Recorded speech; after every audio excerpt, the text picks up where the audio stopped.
manakah kita mendapat harta?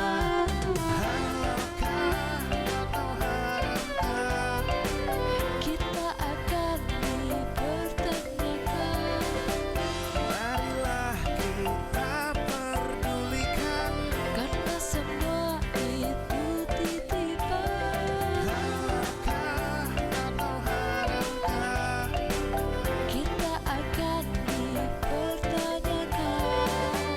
Marilah kita perdulikan, Karena semua itu titipan.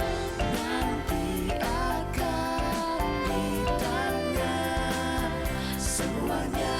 Oh, pada apa kau gunakan oleh sang pemiliknya?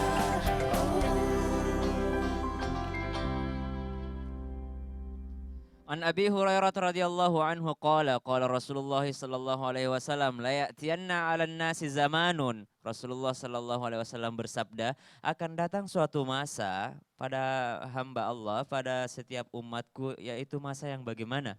Masa yang bagaimana? Kata Rasulullah, mereka tidak peduli lagi amin haram, amin halal. Apakah ini haram hartanya ataukah halal? Ya udah embat aja, makan aja. Yang penting happy lah. Penting happy lah. Tidak peduli lagi duit ini dari mana. Apakah dari pekerjaan yang halal kah atau dari pekerjaan yang haram. Karena haram itu ada dua. Ada yang memang haram dari dulunya seperti daging yang kita dilarang. Daging babi misalnya dilarang. Itu khamar misalnya sudah dilarang, memang zatnya yang dilarang. Tapi ada juga yang sebenarnya zatnya halal. Zatnya halal apa itu? Misalnya nasi. Nasi halal ya? Halal. Tapi cara dapetin nasinya yang haram. Berarti nasinya jadi haram. Nah, ada dua, ada yang halal dari zatnya, ada yang halal juga dari perolehannya, dari caranya. Au kama qala Rasulullah sallallahu alaihi wasallam. Iya, menarik sekali ya kalau berbicara tentang halal haram karena ini juga berkaitan dengan ibadah-ibadah kita. Kadangkala orang tanpa sadar, orang yang mengambil tanah orang, kemudian dia bangunkan rumah, kemudian salat di situ, itu dipertanyakan diterimanya salatnya. Ini hati-hati.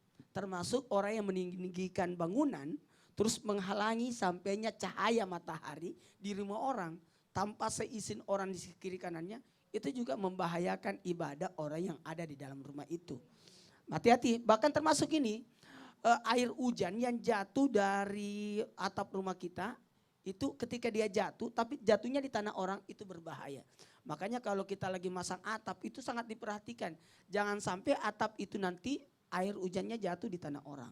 Iya. Kalau Ustaz Sam kan syarat-syarat dalam menghafal Quran, Betul, Pak Ustadz. belajar itu kan makanan itu harus diperhatikan. Kalau yang seperti itu Pak Ustadz, biasanya ada tetangga yang datang ke bapak, Iya. nanyain bagaimana supaya anaknya hafal Quran, dia bilang jagain makanannya. Jagain Bab, makanannya. Karena dari makanan bagaimana bisa menghafal. Iya, tepuk tangan dulu buat Ustaz Sam.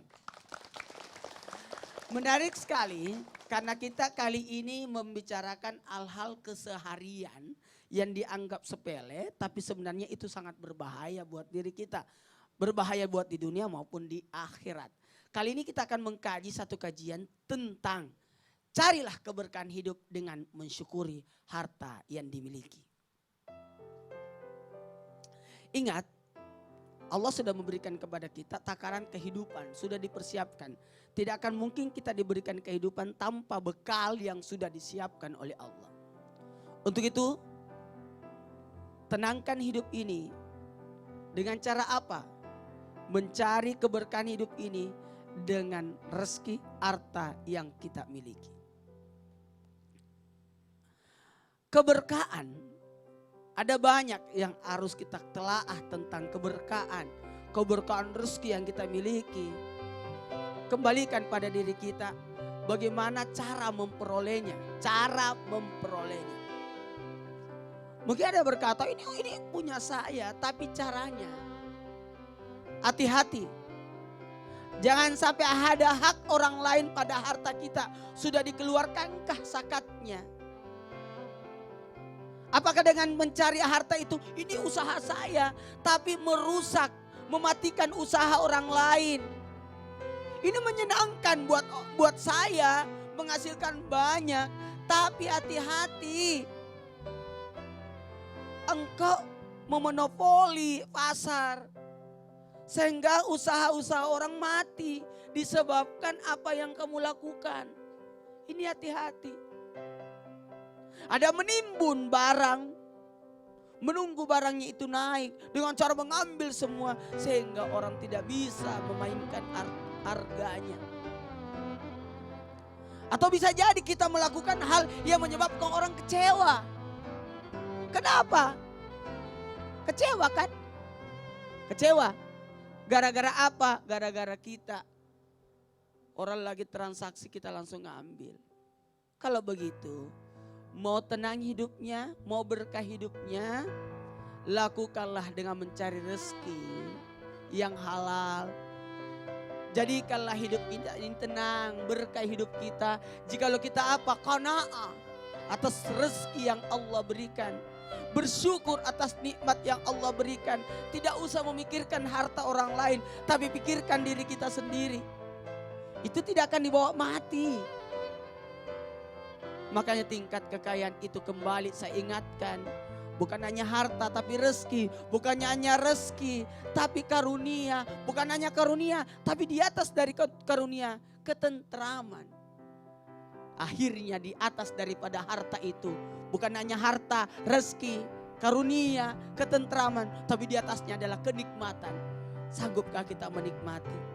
Ada orang rumahnya sederhana. Pendapatannya cuma sedikit tapi dia bisa tersenyum.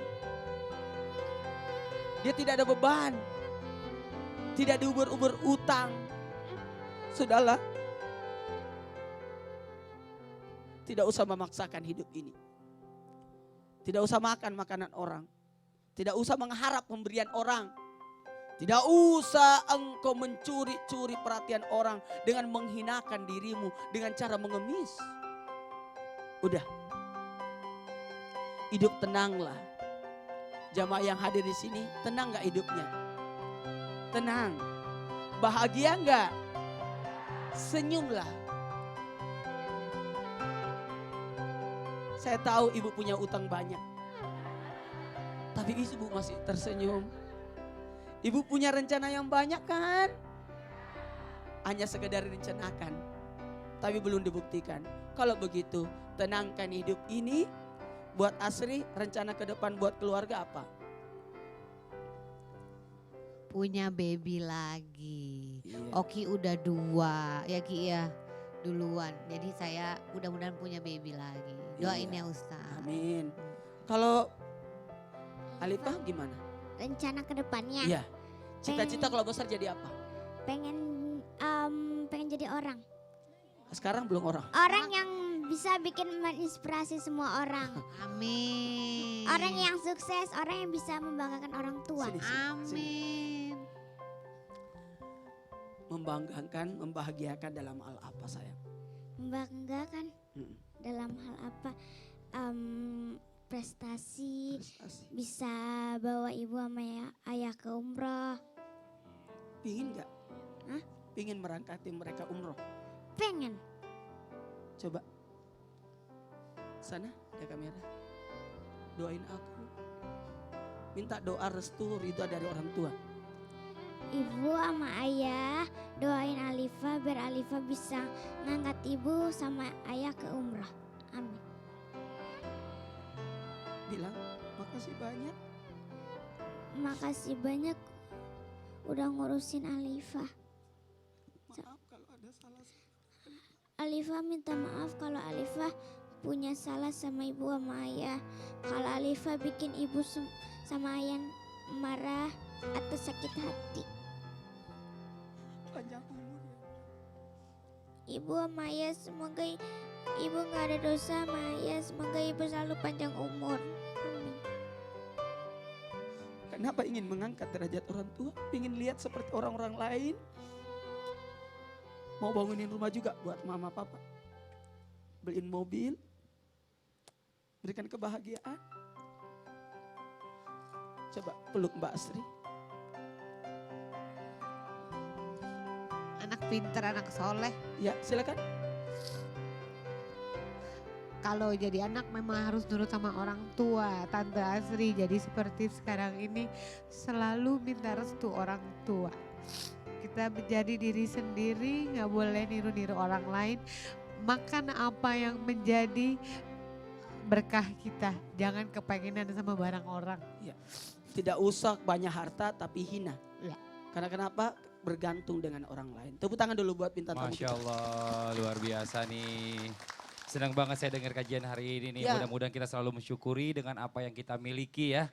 Dan Ya. tadi saya ada 2 catatan. Yang pertama Asri Welas minta didoakan supaya bisa mempunyai keturunan lagi.